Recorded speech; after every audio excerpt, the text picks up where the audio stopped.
Hello friends, welcome back. I am Vivek Singhal from tradingwithvivek.com। और gold and silver को लेकर काफ़ी लोगों को काफ़ी परेशानी है। इसलिए नहीं कि उनका नुकसान हुआ, बल्कि इसलिए कि उनको एक ही चीज़ समझ नज़र आती है आज की डेट में कि हमने पैसे क्यों नहीं लगाए, इतनी बड़ी रैली हमसे छूट गई। और जो ख़ास तौर से वो अपने पोर्टफोलियो को देखते हैं लास्ट 4 मंथ्स में, जब निफ्टी ने कुछ नहीं दिया एज सच। जो इक्विटी पोर्टफोलियो है वो भी पूरा एक ही रेंज में है। एंड स्पेशली जब निफ्टी अप ट्रेंड में नहीं होती है, वो साइडवेज होती है या फिर डाउन ट्रेंड में होती है। तो डाउन ट्रेंड में होती है तो पोर्टफोलियो नीचे जाता ही है।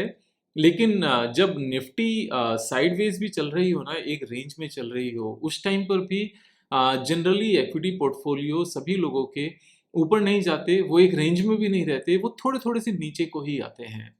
क्योंकि उस टाइम पर निफ्टी को मेंटेन किया जाता है एक रेंज में, जिससे वो चलती रहे कि कुछ ही स्टॉक्स को टॉप पर ले जाकर बाकी सारे स्टॉक्स उस टाइम पर निफ्टी के भी नीचे आ रहे होते हैं। और इंडिविजुअल पोर्टफोलियो सभी लोगों के जनरली धीरे धीरे, ज़्यादा नीचे नहीं आते लेकिन नीचे की डायरेक्शन में ही रहते हैं और नीचे की तरफ ही आते हैं। ऐसे में जब ये देखते हैं कि इक्विटी पोर्टफोलियो तो अपना डाउन है, एंड जो सिल्वर बीज है यानी कि सिल्वर ईटीएफ है और गोल्ड ईटीएफ है, अगर उसमें पैसे लगाए होते तो बहुत पैसे बन जाते। क्योंकि न्यूज़पेपर में भी यही चर्चा है कि गोल्ड ने इतना रिटर्न दिया और सिल्वर ने इतना रिटर्न दिया। लेकिन गोल्ड एंड सिल्वर ने एक्चुअल में कितना रिटर्न दिया, इस बात को जेन्युइनली समझने की जरूरत है। ऐसा समझने की जरूरत नहीं है कि गोल्ड एंड सिल्वर ने लास्ट 4 मंथ्स में इतना बड़ा पैसा बना कर दिया, लास्ट 6 मंथ्स में इतना पैसा बनाया, लास्ट 1 ईयर में इतना पैसा बनाया।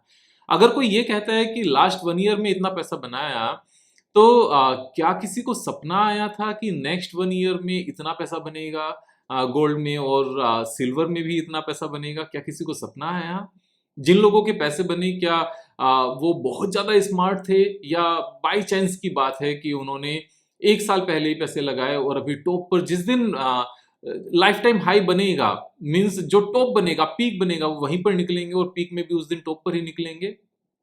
कितने लोग पूरी रैली को लेकर रख पाएंगे? सबसे पहले एक बार ये देखते हैं कि गोल्ड ने एक्चुअल में पैसा बनाया कितना है। अगर हम गोल्ड की बात करें यहाँ पर, सबसे पहले हम गोल्ड बीज को ही ले लेते हैं। गोल्ड को बात जब हम करते हैं तो गोल्ड बीज की बात कर लेते हैं, यानी कि गोल्ड ईटीएफ की बात कर लेते हैं, जिससे हमें थोड़ा सा ज्यादा अच्छे से समझ में आ जाए। निपो इंडिया ईटीएफ गोल्ड का हमने ये तो देख लिया कि लास्ट, अगर हम अक्टूबर से बात करने लगें, जैसे अभी अक्टूबर चल रहा है, सितंबर अक्टूबर, तो हम यहाँ पर 10 अक्टूबर से देखें तो कितना पैसा बना? ये 66% पैसा बना 369 डेज में, यानी कि लास्ट 1 ईयर में 66% पैसा बना। ओके, बहुत अच्छी रिटर्न है, उसमें कोई डाउट नहीं है। लेकिन अगर थोड़ा सा पीछे चले जाएं और सितंबर 12 से देखने लगें और आज के ही हाई को देखने लगें, तो कितना पैसा बना? 240%। यानी कि ये पैसा 3.5 टाइम्स भी नहीं हुआ, 3.4 टाइम्स हुआ। कितने टाइम में? इसको लगे 13 ईयर्स। 13 ईयर्स में 240% गेन आया है। जो लोग ये कहते हैं ना कि इतने टाइम में इतना पैसा बन गया, कि अगर हमने ये ले लिया होता, विवेक भाई इक्विटी में लगा के रखा क्या है, इससे तो मैं गोल्ड में लगा देता पैसे, इससे तो मैं सिल्वर में लगा देता। तो ये एक क्वेश्चन सबके माइंड में है कि इससे तो मैं ये कर देता, इससे तो मैं ये कर देता। इस बात का आंसर मैंने पहले भी दिया था। अपनी एजुकेशन को लेकर अगर हम ऐसे ही क्रिप करने लगे कि यार हमने तो बेकार में पोस्ट ग्रेजुएशन सिंपल सी की, इससे तो मैं आईएएस ऑफिसर बन जाता, इससे तो मैं पॉलिटिशियन बन जाता, इससे तो मैं क्रिकेटर बन जाता, ऐसे थोड़ी होता है कि ऐसा होता तो मैं ऐसा कर लेता। अगर इसी चीज का एक अंदर से मन में मलाल है कि इससे तो मैं गोल्ड में लगा देता, एफडी से भी अच्छा गोल्ड है, यहाँ पर सिल्वर उससे भी अच्छा है, और इक्विटी में तो कुछ बनता ही नहीं है, गोल्ड इज बेटर, सब कुछ बेच के गोल्ड में लगा दो। तो एक काम करते हैं, कुछ मत बेचो, कुछ भी ऐसा नहीं करो, अगले 12 मंथ्स में इस तरह की रैली कौन देगा ये डिसाइड करो और उसमें पैसे लगा दो। अपने आप से जिस टाइम पर एक क्वेश्चन पूछोगे कि नेक्स्ट 12 मंथ्स में इस तरह की रैली कौन सी चीज देगी, क्या वो गोल्ड है, क्या वो सिल्वर है, क्या वो यूएसडी आईएनआर है, या फिर वो आयरन ओर है, या फिर वो कोई पर्टिकुलर स्टॉक है, वो है क्या? तो आंसर आएगा नहीं अंदर से कि यार ये कैसे पता चलेगा। अपने आप से क्वेश्चन करने की जरूरत है कि नेक्स्ट 10 मंथ्स में कौन सी चीज बढ़ेगी, 6 मंथ्स में कौन सी चीज बढ़ेगी, इसी तरीके से इतनी ही रैली में। तो आंसर आएगा क्या? आप पूछ कर देखो, कोई आंसर नहीं आएगा। एक ही आंसर आएगा कि यार ऐसे कैसे पता चलेगा? तो बस यही आंसर गोल्ड की रैली को लेकर भी है और यही आंसर सिल्वर की रैली को लेकर भी है। इसमें मन खराब करने की जरूरत नहीं है। और ये तो अच्छी बात है, गोल्ड बढ़ गया। गोल्ड के बढ़ने से क्या हुआ? जो इंडिया में 3.5 ट्रिलियन डॉलर का जो गोल्ड है वो डबल हो गया। ये तो अच्छी बात है। जो रिजर्व बैंक के पास गोल्ड रखा हुआ है वो बढ़ गया। आपके पास घर में जो गोल्ड रखा हुआ है वो बढ़ गया। तो जो गोल्ड रखा हुआ है उसके बढ़ने की खुशी नहीं है। अलग से 50,000 क्यों नहीं डाल दिए? अलग से 5 लाख क्यों नहीं डाल दिए? सपना आता तो वो पैसा क्यों नहीं बना? उस चीज का दुख है। ऐसे तो आप ये भी सोच सकते हो कि मैंने सारा पोर्टफोलियो खाली करके एलजी के आईपीओ में लगाए होते और सारा सब्सक्रिप्शन मेरा 100% सब्सक्रिप्शन अलॉट हुआ होता और मेरे 50% पैसे बढ़ जाते और मैं निकल जाता। ऐसे जिंदगी थोड़ी चलती है, ऐसे थोड़ी होता है। ऐसे तो आप ये भी सोच सकते हो 10 इयर्स पहले आपने वर्कआउट करना शुरू किया होता तो आज आप डिफरेंट होते। 10 इयर्स पहले आपने बॉस को गलत नहीं बोला होता और ऑफिस में अच्छा माहौल रखा होता तो शायद आज पोजीशन अच्छी होती। आप कंपनी के सीईओ होते। कंपनी के सीईओ क्यों नहीं हो? ऐसे लाइफ नहीं चलती है। कभी भी स्टॉक मार्केट में या किसी भी चीज में ऐसा नहीं होता कि जो चीज आपके पास नहीं है वो चीज बढ़ गई तो आपकी सुख चैन को छीन ले। ऐसा कभी नहीं होना चाहिए। जिस चीज की दुकान है उसका अपना वक्त आएगा। अगर लोग बीमार पड़ गए डेंगू से या फिर मलेरिया से या फिर किसी और वायरल से और फार्मास्यूटिकल शॉप ज्यादा चलने लगी और उसकी दवाइयां ज्यादा बिकने लगी तो उसके बगल में जो दूसरी शॉप्स हैं क्या वो इस बात को सोचकर परेशान होने लगे कि यार इससे तो मैं रेडीमेड गारमेंट की शॉप करने के बदले या मैं ग्रोसरी शॉप ओपन करने के बदले मैं यही कर लेता, मेडिकल शॉप ही खोल लेता। तो अगर ऐसा लगता है तो आप ये समझ लो कि नेक्स्ट 1 ईयर में क्या चीज चलेगी आप वो काम कर लो। लेकिन ऐसा होता नहीं है। You will not get the answer. तो ये सब सोचने की जरूरत नहीं है। नेक्स्ट पॉइंट आता है कि विवेक भाई क्या हमें अभी बाय करना चाहिए? तो यहाँ पर कुछ फिगर्स देखते हैं। फिगर्स क्या देखते हैं? जैसे मैं यहाँ से पूरा ये रिमूव करता हूँ।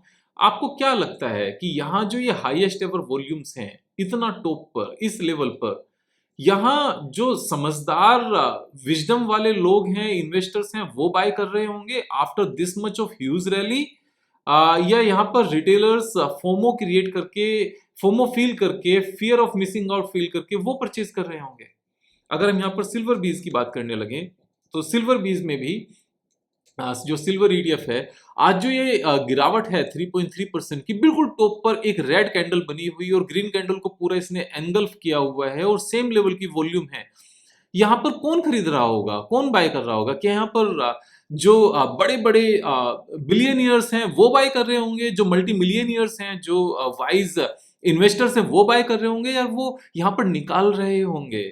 इस चीज को समझने की जरूरत है कि यहाँ पर बायर जो स्मार्ट मनी है, जो समझदार बड़े लोग हैं, जिन्होंने पैसे कमाए हैं बिजनेस से, जिन्होंने ट्रेडिंग से पैसे कमाए हैं चीजों को समझकर, वो यहाँ खरीद रहे होंगे या यहाँ पर बेच रहे होंगे। कोई भी चीज लगातार ना ऊपर जाती है ना ही लगातार नीचे जाती है। उसका रिट्रेसमेंट होना नेचुरल है और वो रिट्रेसमेंट होती है। आप कभी तक का भी अगर डेटा उठाओगे, ये तो खैर बहुत बड़ा डेटा नहीं है, अदरवाइज जो 300 डे मूविंग एवरेज है ना, इसको हमेशा टच किया जाता है। अभी तो 300 डे मूविंग एवरेज से ये ऑलमोस्ट 80-90% ऊपर है। अगर हम गोल्ड बीज का लास्ट का इतिहास भी उठा लें पूरा हम, तो आपको देखने को आएगा कि एवरी टाइम ये जितना मर्जी ऊपर गया हो, जैसे हम यहाँ पर भी बात करने लगे कि 27 से ये 50 गया, लगातार एक रैली आई, लेकिन उसके बाद क्या हुआ आपने ये देखा? आप उसके बाद ये समझकर चलो कि जब 27 से 50 गया तो 50 पर ही ये नेक्स्ट 3 इयर्स घूमता रहा, उसका कुछ नहीं हुआ। तो जो लोग यहाँ पर फोमो में फंसे थे कि अभी नहीं तो कभी नहीं, ऐसा कुछ नहीं होता। अभी नहीं तो कभी नहीं जैसी कोई चीज नहीं होती। इससे पहले भी अगर जैसे ये वाली रैली आई, ये बहुत बड़ी रैली थी, उसकी ये इतनी बड़ी रैली तो आ गई, ठीक है, समझ में आता है, लेकिन उसके बाद कितने टाइम तक इसने कोई रिटर्न नहीं दी आपने देखा? This is almost 7 years. 7 years तक गोल्ड ने कोई रिटर्न नहीं दिया किसी भी तरह का। और मैं ये इंडिया के ईटीएफ की बात कर रहा हूँ, इंडियन प्राइस की बात कर रहा हूँ। मैं यहाँ पर डॉलर टर्म्स की बात नहीं कर रहा हूँ, मैं इंडियन रुपी टर्म्स की बात कर रहा हूँ। एंड एवरी टाइम ये जितना मर्जी रैली दे दे, 300 डे मूविंग एवरेज को टच करने भी आता है, उससे नीचे भी आता है, टच करने भी आता है, फिर नीचे भी आता है। तो यहाँ पर जब ये फ्लाइंग हाई है, इस सिचुएशन में लगातार बहुत टाइम से लगातार ऊपर चल रहा है, तो लगातार ऊपर चलती नहीं है चीजें, वो नीचे आती ही आती हैं, उसमें कोई दो राय नहीं है। This is not a good time to buy, this is not a good time to invest in gold. And moreover एक और पॉइंट यहाँ पर ये है, तो विवेक भाई आप कह रहे हो कि यहाँ पर बिल्कुल नहीं खरीदना चाहिए। गोल्ड खरीदने का ना बड़ा सिंपल सा तरीका है, या तो आप टेक्निकल स्ट्रेटजीज के बेस पर बाय करो, या फिर आप लॉन्ग टर्म के लिए बाय करो। जो लॉन्ग टर्म के लिए गोल्ड बाय करने का वक्त होता है वो कभी भी सिंगल टाइम नहीं होता, वो SIP मोड में होता है, वो मंथली मोड में होता है, और खासतौर से जब गोल्ड गिरा हो तब होता है। जब गोल्ड बहुत ज्यादा बढ़ा हो तब थोड़ी होता है। इस टाइम पर अगले 3-4 साल में कितने % की रिटर्न्स आएंगे? हमें क्या लगता है यहाँ से डबल हो जाएगा इमीडिएटली? और अगर हो भी गया बाई चांस सीधी रैली में, तो उसके बाद अगले 10 साल नहीं चलेगा। इस बात के लिए भी तैयार रहने की जरूरत है। यहाँ पर सिर्फ और सिर्फ इस बात को फील करने की जरूरत नहीं है कि यार लोगों ने पैसे कमा लिए। अच्छी बात है अगर लोगों ने पैसे कमा लिए, आपका क्या गया, आपने खोया क्या? यहाँ तो टेंशन उस इंसान को होनी चाहिए जिसने यहाँ पर शॉर्ट किया हो। अगर किसी ने शॉर्ट किया तो उसका नुकसान है, उस वहां समझ में आता है कि ये क्या हो गया। लेकिन अगर नहीं खरीदा तो आपका पॉकेट से कुछ नहीं गया। अब यहाँ खरीदना चाहिए कि, मेरे हिसाब से यहाँ नहीं खरीदना चाहिए। पॉइंट ये आता है कि विवेक भाई जो खरीदा हुआ है उसका क्या करें? तो जब जो आपने खरीदा हुआ है उसको 2 पार्ट्स में डिवाइड करो।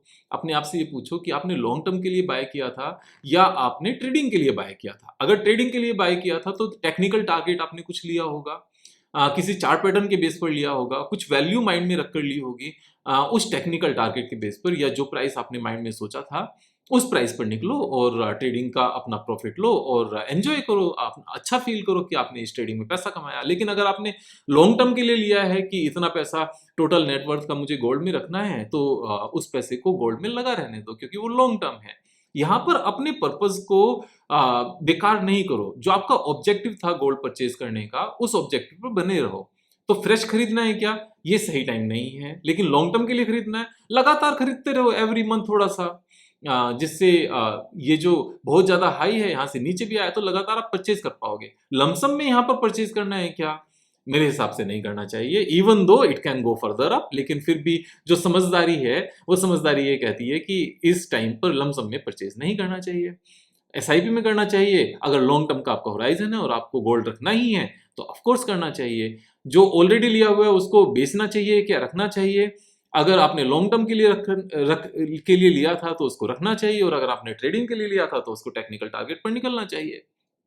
बड़ा सिंपल सा पॉइंट है, यहाँ परेशान होने की जरूरत नहीं है, चीज़ों को समझने की जरूरत है। पैसा स्टॉक मार्केट में जो इन्वेस्टर्स का होता है वो 3 एसेट क्लासेस में लगता है। एक प्रीसियस मेटल में जिसमें गोल्ड एंड सिल्वर आता है, दूसरा इक्विटी में जो अपना स्टॉक मार्केट है, और तीसरा रियल एस्टेट में। रियल एस्टेट लास्ट 3-4 ईयर्स में आफ्टर कोविड बहुत अच्छा रनअप दिखा चुका है, और एक नॉर्मल सी ग्रोथ बची हुई है जो नेचुरल इंडियन इकोनॉमी की ग्रोथ के साथ चलता रहता है, डिमांड ज़्यादा होने की वजह से। Because population is getting richer prosper, तो वो डिमांड आती है। तो वो नेचुरल नॉर्मल यहाँ पर एप्रिसिएशन की उम्मीद कर सकते हैं। जो 3 ईयर्स में डबल हो गए थे पैसे, वो उम्मीद अब नहीं कर सकते। तो रियल एस्टेट में बहुत बड़ा पैसा मूव नहीं करेगा। यहाँ पर gold and silver already rally दिखा चुके हैं, तो इस प्राइस पर गोल्ड एंड सिल्वर में बहुत बड़ा पैसा मूव नहीं करेगा। People will start booking profit. एक थोड़ा सा भी झटका आएगा ना, थोड़ा सा भी प्राइस टूटेगा तो इमीडिएटली प्रॉफिट बुकिंग आएगी गोल्ड एंड सिल्वर में, क्योंकि उस टाइम पर लोग परेशान हो जाएंगे, एकदम से लगेगा ये क्या हो गया। और जब इक्विटी ने पिछले 1.5 ईयर में, more than 1 year, not 1.5 year, more than 1 year, 1 year 1 month कोई रिटर्न नहीं दी है, और पैटर्न्स बन चुके हैं, एंड फंडामेंटल्स जो स्टॉक मार्केट को ऊपर ले जाने के लिए हैं वो इम्प्रूव हो रहे हैं लगातार। चाहे वो इनकम टैक्स का कम होना हो, चाहे GST का कम होना हो, चाहे फिर RBI के इंटरेस्ट रेट का कम होना हो, चाहे इंडिया में लार्ज स्केल पर AI में एंड सेमीकंडक्टर में एंड डिफेंस में FDI का आना हो। तो ये सारे रीजंस स्टॉक मार्केट को यहाँ पर लुक्रेटिव बनाते हैं। और अगर पैसा फर्दर फ्रेश गोल्ड में और सिल्वर में नहीं जाता हुआ नजर आता, क्योंकि वो बहुत हाई पर है and real estate already return दे चुका है, यहाँ से बहुत ज़्यादा हाई नज़र नहीं आता, तो यहाँ इक्विटी में ही पैसा मूव करता हुआ नजर आएगा। And this time is for equity. यहाँ पर जो चीज़ नहीं चली है, एक चीज़ हमेशा ध्यान रखना, रियल एस्टेट 3 ईयर्स नहीं चले, पैसा लगाने का वक्त होता है, क्योंकि उसके बाद चीज़ें आपके फेवर में आ जाएंगी। गोल्ड में अगर 4-5 ईयर्स गोल्ड प्राइसेस नहीं बढ़े तो वो लेने का टाइम होता है, क्योंकि उसके बाद प्राइसेस आपके फेवर में मूव करना शुरू करेंगे। लेकिन स्टॉक मार्केट में, इक्विटी में अगर 12 मंथ्स, 15 मंथ्स, मैक्सिमम 18 मंथ्स अगर स्टॉक प्राइसेस ऊपर नहीं चले तो उसको लेने का टाइम होता है, क्योंकि यहाँ प्राइसेस फिर आपके फेवर में मूव करेंगे ऊपर की तरफ। समझदार निवेशक बनने की ज़रूरत है, इंटेलिजेंट इन्वेस्टर जिसको कहते हैं, या फिर वाइज इन्वेस्टर जिसको कहते हैं। यहाँ पर फोमो क्रिएट करने की ज़रूरत नहीं है। दूसरों ने अगर किसी ने पैसे कमाए तो अच्छी बात है, उनको यही कहने की ज़रूरत है भगवान सबको बहुत दे, तभी तो एक अच्छा फील होगा। अच्छी बात है ना, कुछ लोग रिच बने जिन्होंने मार्केट में पैसे, जिन्होंने गोल्ड में पैसे लगाए थे, सिल्वर में पैसे लगाए थे। और जितना गोल्ड एंड सिल्वर आपके घर पर है वो भी तो बढ़ा, उस चीज़ की खुशी क्यों नहीं मनाने की ज़रूरत है? उसको वो खुशी मनाओ। और अभी इक्विटी का टाइम है, गोल्ड एंड सिल्वर ने रैली दे चुकी है, मोमेंटम बना हुआ है, यूफोरिया बन के थोड़ा-सा और ऊपर जा सकता है। लेकिन यहाँ से ऊपर जाएगा तो वो एक गंदे वाला यूफोरिया होगा और वो काफ़ी लोगों को काफ़ी सालों तक परेशान कर सकता है। इस चीज़ को ध्यान में रखने की ज़रूरत है। मेरा व्यू यही था गोल्ड एंड सिल्वर को लेकर कि परेशान मत हो, इक्विटी का टाइम है, इक्विटी की तरफ देखो, यहाँ पैसे लगाओ, क्योंकि लास्ट 1 ईयर कुछ नहीं हुआ, फंडामेंटल्स इंप्रूव हो रहे हैं, आगे यहाँ से ऊपर की उम्मीद है। गोल्ड एंड सिल्वर ऊपर जा चुके हैं, बहुत ज़्यादा ऊपर की उम्मीद नहीं है, नीचे की उम्मीद है। अपना ख्याल रखो, जल्दी मिलेंगे एक नए वीडियो के साथ। जय हिंद, जय भारत।